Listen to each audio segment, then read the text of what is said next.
Terima kasih Pak Sutrisno, terima kasih tadi juga ada Pak Rizal Ramli, Mas Justinus, dan pemirsa. Sekarang saya akan menuju ke informasi yang lainnya, di mana mengenai masih terkait polemik dari penabuh drum grup Superman is Dead, Jerings yang memenuhi panggilan penyidik Direktorat Reserse Kriminal Khusus Polda Bali, pemirsa, untuk kasus yang menyertainya.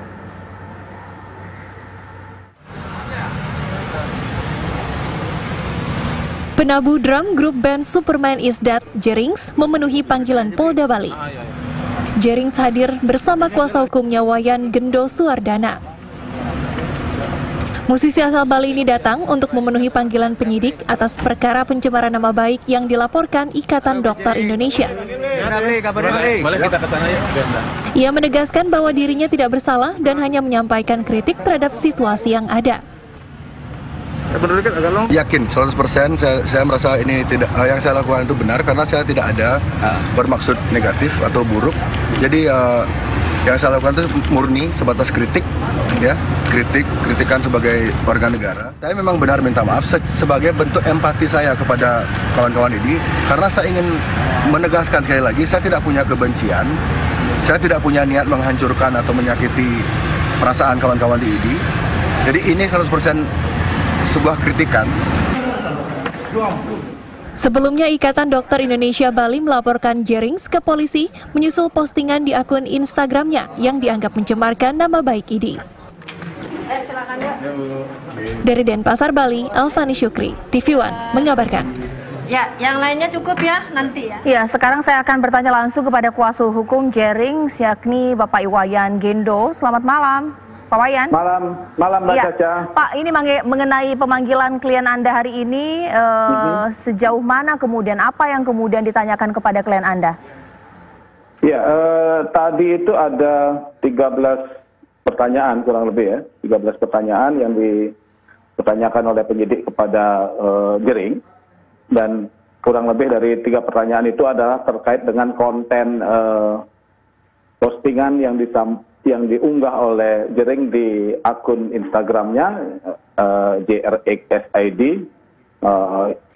yang tanggal 13 Juni 2020 dan tanggal 15 Juni 2020. Pertama yang ditanyakan adalah apakah unggahan itu dibuat oleh Jering, kemudian apakah itu akun dia dan postingan itu diunggah oleh dia, dan dijawab iya karena memang itu adalah akun Instagramnya Jering. Kemudian Mas Wayan, kalaulah klien Anda mengatakan bahwa itu merupakan suara-suara dari masyarakat yang ingin disalurkan Mas Jering lewat media sosial, tapi kenapa harus memilih kata kacung gitu? Pembenaran seperti apa yang kemudian bisa disampaikan pada publik? Ya, yang pertama sebelum saya masuk ke pertanyaan Mbak Caca itu adalah harus dipahami postingan-postingan itu dipahami secara utuh, dibaca secara utuh. Artinya kalau dibaca keseluruhan, postingan tanggal 13 Juni yang Mbak maksud itu antara gambar di poster dan kemudian captionnya itu, maka itu adalah berangkat dari situasi keresahan akibat banyaknya pasien, terutama ibu-ibu yang melahirkan yang kemudian dirugikan karena adanya praktek rapid test sebagai syarat layanan di rumah sakit.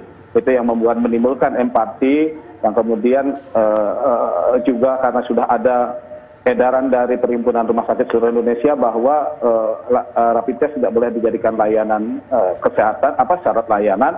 Tapi praktek itu terjadi sehingga kemudian Jering berpandangan bahwa ID ini karena organisasi profesi kedokteran satu-satunya yang juga diakui oleh undang-undang, maka Jering berpandangan bahwa ID punya power untuk mengubah regulasi dan kemudian ID yang dituju.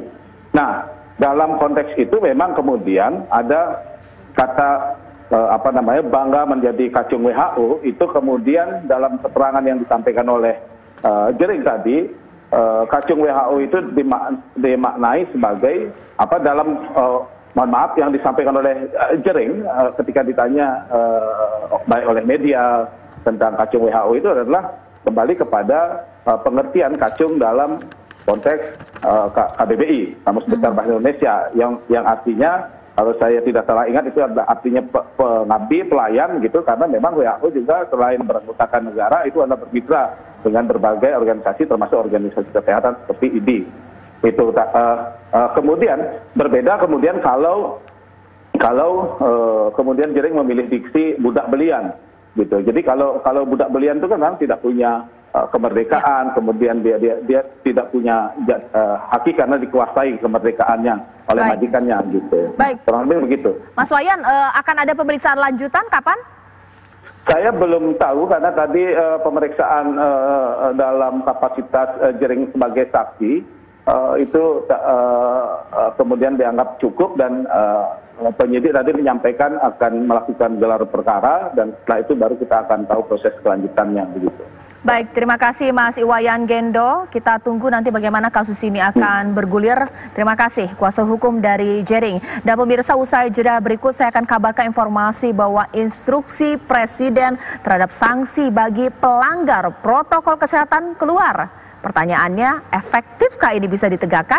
Sesaat lagi di Apa Kabar Indonesia Malam.